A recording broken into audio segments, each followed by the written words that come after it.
আসসালামু আলাইকুম প্রিয় দর্শক, অন্য মঞ্চের আলাপচারিতায় আপনাদের সকলকে আমন্ত্রণ জানাচ্ছি। আমাদের এদিকে ভারতবর্ষে উৎসাহ এবং উদ্দীপনার সঙ্গে এই বিজয় দিবস পালিত হলেও এখন পাকপন্থীদের করায়ত্ত বাংলাদেশ তাদের প্রিয় বিজয় দিবস পালন করতে পারছে না। 2024-ও পারেনি, 2025-ও পারছে না। তবে এটাই তাদের শেষ। এই 2 বছর তারা যা তাণ্ডব রটি মাতিয়ে রেখে দিয়েছে, তাই এই বছরই এদের এটা শেষ হবে, এটা আমি আপনাদের নিশ্চিতভাবে বলতে পারি। তার কারণ হচ্ছে আমাদের ন্যাশনাল ইনভেস্টিগেশন এজেন্সি NIA তারা একটা রিপোর্ট দাখিল করেছে কেন্দ্রীয় স্বরাষ্ট্রমন্ত্রক, প্রতিরক্ষা মন্ত্রকের কাছে এবং প্রধানমন্ত্রীর দপ্তরে, মানে PMO বলে যেটাকে বলে। সেই রিপোর্টে পরিষ্কার পাকিস্তানের রোল ওই পহেলগাঁওয়ে এবং দিল্লিতে বাংলাদেশের রোল সাফ সাফ করে লেখা আছে। বাংলাদেশে যেমন হিজবুত তাহরি আর লস্করে তৈবার কিছু অগ্রণী অংশ তারা যেমন অ্যাক্টিভ হয়ে তারা ডিফিউজার পাঠিয়েছিল, আর তেমনি পাকিস্তানিরা পহেলগাঁও করেছে, এটা তো আপনারা জানেন। তার ডিটেল রিপোর্ট জমা পড়েছে, এই খবরটুকু আমি পেয়েছি। এবং ডিটেল রিপোর্টটা জমা পড়ার পর এবার সিঁদুর 2.0 স্টার্ট হচ্ছে। স্ক্রিপ্ট লেখা কমপ্লিট এবং পূর্ব পাকিস্তান, পশ্চিম পাকিস্তান একই সঙ্গে এই সিঁদুর অভিযানের মধ্যে পড়ে যাবে।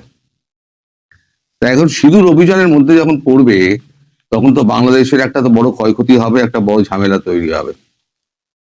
তার জন্য মার্কিন যুক্তরাষ্ট্রকে জানিয়ে দেওয়া হয়েছে। আমি কয়েকদিন আগে আপনাদের বলেছিলাম মার্কিন যুক্তরাষ্ট্র সার্জিও গোরের উপস্থিতিতে মার্কো রুবিও, JD ভান্সের সঙ্গে আমাদের ভারতবর্ষের কথা হয়েছে এবং কতগুলো বিষয় নিয়ে আলোচনা হয়েছে। তখন বলা হয়েছিল যে আমরা ডসিয়েরটা পাঠাবো। ডসিয়েরটা রবিবার দিন পাঠানোর কথা, শনিবার দিন পাঠানোর কথা ছিল, মধ্যখানে রবিবার পড়ে যাওয়ায় ওইদিকে রবিবার, আবার আমাদের এখানে যেমন সোমবার তখন ওদের ওখানে যখন শনিবার, আমাদের এখানে তখন রবিবার, আর আমাদের এখানে যেমন রবিবার তখন ওদের ওখানে সোমবার। তো সোমবার দিন সেই রিপোর্টটা পাঠানো হয়েছে, আজ এসে পৌঁছে গেছে আমাদের হাতে। অর্থাৎ মার্কিন যুক্তরাষ্ট্রের সঙ্গে ভারতের যে চুক্তিটা, সেই চুক্তিটা স্বাক্ষরিত হয়ে দুপক্ষের মধ্যে সই সাবুত করে এবার ভারতবর্ষ তার পার্টটা সই করে ফিরিয়ে দেবে। মার্কিন যুক্তরাষ্ট্রের পার্টটা সই হয়ে ডসিয়ারে চলে এসছে। এখন এই সময়তে যখন ঠিক হলো যে সার্জিক্যাল 2 স্ট্রাইকটা শুরু হবে, সার্জিক্যাল 2 বলছি, সিঁদুর 2.0 যখন শুরু হবে, তখন মার্কিন যুক্তরাষ্ট্রকে কিছু একটা বলে দেওয়া হয়। তার প্রেক্ষিতে মার্কিন যুক্তরাষ্ট্র বাংলাদেশে তার কর্মীদের এবং বাংলাদেশে সফররত যে সমস্ত মার্কিনী রয়েছে তাদের উদ্দেশ্যে একটা নিরাপত্তার সংক্রান্ত একটা সতর্কবাণী একটা জারি করেছে। সেটা A+++, মানে 3টে প্লাস, A+++, তার মানে চূড়ান্ত সতর্কতা। সমস্ত সভা সমাবেশ এবং মুলতানি এবং ঝামেলাযুক্ত জায়গা থেকে তাদেরকে এড়িয়ে চলতে বলা হয়েছে এবং যে যার জায়গায় যতটা পারেন ততটা চুপচাপ থাকবেন, এটুকু ওই নির্দেশিকায় বলে দেওয়া হয়েছে। সেটা হয়তো আপনার দেশের খবরেও নিশ্চয়ই আপনারা জানতে পারছেন। এখন এই যে সার্জিও গোর এবং পল কাপুর, এরা দুজনে সম্ভবত 25 থেকে 26-এর মধ্যে কি 27-এর মধ্যে এরা ঢাকায় পৌঁছাচ্ছেন দুজনে একসঙ্গে। ঠিক তার আগে ট্রেসিকে বলা হয়েছে ব্যাগপত্র গুছিয়ে নাও, মানে পল কাপুর আর সার্জিও গোর পৌঁছাবার আগে ট্রেসিকে বাংলাদেশ ছাড়তে হবে। ট্রেসি সেই বার্তা পেয়ে ব্যাগ গোছাতে শুরু করে দিয়েছেন। ফলে একটা ঘটনা যে ঘটতে যাচ্ছে তার কিন্তু পরিষ্কার ইঙ্গিত পড়ছে। সব থেকে দুঃখের বিষয় কি হলো, এই যে বিজয় মাস, এই বিজয় মাসে যে ভারত যে স্বাধীনতার পক্ষে যোগ দিয়েছিল, বাংলাদেশের স্বাধীনতার পক্ষে, সেই বিজয় মাসেই আবার বাংলাদেশের বুকে আঘাত হানতে হচ্ছে। গতকালকেও ড্রোন স্ট্রাইক হয়েছে। ড্রোন স্ট্রাইকে মোটামুটি আপনার 1 2 3 4 চারটে জায়গার হিসেব আমার কাছে আছে। আরো দুটো জায়গায় পড়েছে, 6টা জায়গায়, কিন্তু 4টের হিসেব আমার কাছে আছে, আর দুটো জায়গার হিসেব আমার কাছে নেই। এখন যেগুলো বলা হয়েছে, মানে যেগুলো মানে ড্রোনগুলো পড়েছে, একটা হচ্ছে রংপুরের রৌমারি, সেখানে পড়েছে, তাতে 2 জন মারা গিয়েছেন। সেখানে ঠাকুরগাঁও সীমান্তে পড়েছে, 2 জন মারা গিয়েছে। রংপুরের রাজীবপুরে ড্রোন পড়েছে, মারা গিয়েছে 6 জন। আর মায়ানমার বাংলাদেশ সীমান্তে লাইখানছড়ি বলে একটা জায়গা আছে, এই লাইখানছড়ি এলাকায়, সেখানে 1 জন মারা গিয়েছে। আমাদের কাছে টোটাল যা মৃত্যুর হিসেব আছে 2 2 4 আর 6 10 আর 1 11 জন। আরো দুটো জায়গায় পড়েছে, সেই দুটো জায়গার হিসেব নিকেশ আমার কাছে এসে পৌঁছায়নি বা আমি পাইনি। যার কাছ থেকে আমি পেয়েছি তিনি পাননি, ফলে আমি আপনাদের বলতে পারছি না। মোটামুটি আমার যা হিসেব আছে, আমার কাছে 11 জন মারা গিয়েছেন। গতকাল কতজন মারা গিয়েছেন সেই খবর তো আপনারা দেখেছেন। এবার বাংলাদেশ তার কি করণীয় সেটা বাংলাদেশ করবে। যেমন পাকিস্তান পুরোপুরি সেনাকে সতর্ক করে দিয়েছে, কিন্তু পাকিস্তানের প্রতিরোধ ক্ষমতা কিছু নেই, পাকিস্তান কিছু করতে পারবে না, পাকিস্তানকে একতরফা মার খেতে হবে। বাংলাদেশ কতটা করছে তা আমি জানি না, বলতে পারবো না। বাংলাদেশের নাকি আইন শৃঙ্খলা সামলাতেই নাকি সেনা ব্যস্ত, দেশের জন্য লড়বে কি, ফলে পড়ে পড়ে মারই খেতে হবে, এছাড়া কোনো উপায় নেই। এবার ধরুন, এই যে আমাদের প্রণয় বার্মাকে বারবার ডেকে পাঠানো হচ্ছে, তলব করা হচ্ছে, এবার প্রণয় বার্মা খুব বিরক্ত হয়ে গিয়েছেন। প্রণয় বার্মা এখানে কিছু বলেননি, কিন্তু বিদেশ মন্ত্রকে তিনি যে নোটটি পাঠিয়েছেন, সেই নোটের যে সারমর্ম, তাতে আমি যেটা জানতে পেরেছি তা আমি বলছি আপনাদের। বলা হয়েছে যে এই নিয়ে 6 বার আপনারা আমাকে তলব করলেন, আমরা আপনাদেরকে 57 পৃষ্ঠার স্যাটেলাইট ইমেজ দিয়েছি, কোথায় কোথায় আপনারা কি করেছেন না করেছেন, কিন্তু আপনারা আজ পর্যন্ত একটা কোনো প্রমাণ দাখিল করতে পারেননি।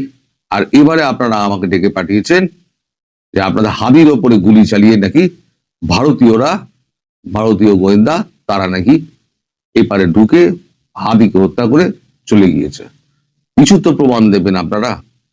এই যে বারবার বিনা প্রমাণে আমাকে ডেকে পাঠাচ্ছেন, আমার সময় নষ্ট হচ্ছে, এবং আমি এতে খুব অপমানিত বোধ করছি, এবং আমি আমার ডিপ্লোম্যাটিক চ্যানেলে ভারত সরকারকে এটা আমি জানিয়ে দেবো যে বাংলাদেশে আমি আর কাজ করতে ইচ্ছুক না। এতে ভারতের কি রিয়াকশন হবে সেটা বুঝতেই পারছেন। বাংলাদেশ সম্পর্কে খুব একটা ভালো রিয়াকশন তো হবে না নরেন্দ্র মোদীর। নরেন্দ্র মোদী এমনিতেই চুপচাপ, কোনো কথা বলেন না, কিন্তু সিগন্যাল পড়ে গিয়েছে, স্ক্রিপ্ট রেডি করো, মারো। এখন এই যে আপনাদের এখানে যে ড্রোন অ্যাটাক যে হচ্ছে এবং ভবিষ্যতে যে অ্যাটাক গুলো হবে, সেটা নিশ্চয়ই মার্কিন যুক্তরাষ্ট্র জানে। তবে আপনাদের প্রতি, যেহেতু আপনারা আমার খুব নিকটের মানুষ, বন্ধু মানুষ, ভালোবাসার মানুষ, আপনাদের কাছে আমার একটা অনুরোধ রয়েছে। অনুরোধটা হচ্ছে, যেখানে দেখবেন পাকপন্থী এবং ভারত বিরোধী সমাবেশ হচ্ছে, সেই জায়গাগুলো ছোট হোক বড় হোক, সেই সমাবেশগুলো এড়িয়ে যাবেন। ওই সমাবেশের ধারে কাছে আপনারা থাকবেন না। কখন কি হয় কিছু বলা যায় না। আমি পরিষ্কার করে আপনাদের তো সবকিছু বলতে পারবো না, ভারতের প্ল্যান অফ অ্যাকশন আপনাদেরকে বলতে পারবো না, যেটা মার্কিন যুক্তরাষ্ট্রকে ভারত বলে দিয়েছে। ফলে মার্কিন যুক্তরাষ্ট্র তার নাগরিকদের এবং তার দূতাবাসের কর্মীদের বলে দিয়েছে এই সমস্ত জায়গাগুলো এড়িয়ে যাবে। একটা খবর পাওয়া যাচ্ছে যে আমাদের পানাগড়ে 22টা ট্র্যাক আছে ড্রোনের, এই 22টা ট্র্যাককেই কিন্তু রেডি করা হয়ে গেছে এবং ড্রোন পরপর পরপর পরপর সাজিয়ে দেওয়া হয়েছে, কয়েক হাজার ড্রোন সাজিয়ে দেওয়া হয়েছে। আমি কথার কথা বলছি, ধরুন কোন একটা সমাবেশ হচ্ছে, ভারত বিরোধী পাকিস্তানপন্থী কোন একটা সমাবেশ হচ্ছে, 10-20 হাজার লোক জমা হয়েছে, সেখানে 500টা ড্রোন গিয়ে অ্যাটাক করলো, হাড় গোড় নাড়ি ভুড়ি কিচ্ছু পাওয়া যাবে না, ওই যে বৃষ্টির মতো পড়বে না, কিছু পাওয়া যাবে না, বেলচা দিয়ে তুলতে হবে। দুঃখের বিষয় এটা যে 71 সালে আমরা যে সৈনিকদের শহীদের রক্ত দিয়ে আমরা যে বাংলাদেশকে স্বাধীন করেছিলাম, সেই বাংলাদেশকে আমাদের আবার আঘাত করতে হচ্ছে। এই আঘাতটা কিন্তু বাংলাদেশ নিজে থেকে ডেকে এনেছে, ডেকে আনার ফলে আজকে বাংলাদেশের দুর্ভাগ্য কিন্তু ঘনিয়ে আসছে। বলতে পারেন বাংলাদেশের আকাশে কিন্তু কালো মেঘ। আমি বলেছিলাম না শিলাবৃষ্টির পর ঝোড়ো বৃষ্টি শুরু হবে, এবার ঝোড়ো বৃষ্টি দেখতে পাবেন। তো খবরে আপনাদের কতটুকু দেখাবে, কতটুকু বুঝে, কিন্তু আপনাদের দেশের যে মিডিয়া আছে, সোশ্যাল মিডিয়া, তাদের কাছে চেপে তো রাখতে পারবে না, লিক করে ঠিক বেরিয়ে যাবে, ফলে আপনারা সবই জানতে পারবেন। আমি এর থেকে বেশি আমি কিছু বলতে পারবো না, আপনারা শুধু সাবধানে থাকবেন। আমার যতদূর মনে হয় এই বিজয়ের মাসে আর একটা বিজয়ের জন্য আপনারা প্রস্তুত হয়ে যান। আমার বলার অর্থ এইটে যে 71 সালে যে বিজয় দিবস আপনারা উদযাপন করছেন, সেই আর একটা বিজয় দিবস আপনাদের উদযাপন করতে হবে যে কোনো একটা তারিখে। আবার এই দাঁত মুখ বার করেছে পাক হানাদারেরা, সেই দাঁত মুখ বার করা সেই শ্রীগালের বাচ্চারা যারা বাংলাদেশকে ছিঁড়ে কুটে খাচ্ছে, ভারতবর্ষকে অস্থির করছে, তাদেরকে দুনিয়া ছাড়া করে দিতে ভারত পিছপা হবে না। পারলে ভারতকে আমি অনুরোধ জানিয়ে এসেছি বিদেশ দপ্তরে এবং স্বরাষ্ট্র মন্ত্রকে এবং প্রতিরক্ষা মন্ত্রকে যে আমার নাম করে অন্তত একটা ব্রহ্মস অন্তত মারবেন। আমি মস্করা করে বলেছি, কিন্তু যদি মেরে দেয় তাহলে জানবো যে আমার যে স্বপ্ন সেটা সফল হয়েছে। সাবধানে থাকবেন, আমি বারবার বলছি সাবধানে থাকবেন। বিজয় দিবসে মাসে আবার একটা বিজয় দিবস শিগগিরই হয়তো পালন হতে যাচ্ছে।